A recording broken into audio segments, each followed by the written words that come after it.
Hello guys, welcome back to our channel My Team Creations. So இந்த வீடியோவில் நம்ம எதை பற்றி பார்க்க போகிறோம் அப்படின்னு சொல்லிட்டு பார்த்தீங்கன்னா, தளபதி 69 அப்படின்ற ஒரு அப்டேட் வந்திருந்தது.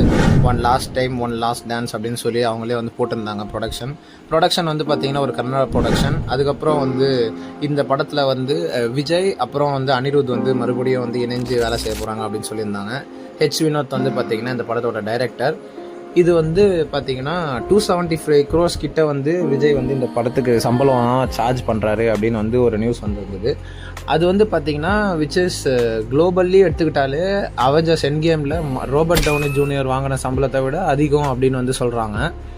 அதுவும் இல்லாமல் பார்த்தீங்கன்னா இந்தியா லெவலில் யாருமே இந்த அளவுக்கு ஒரு சம்பளத்தை ஒரு படத்துக்கு வாங்கினதில்லை. ஷாருக் கான் தான் ஹையஸ்ட்டாக வாங்கியிருந்தார்.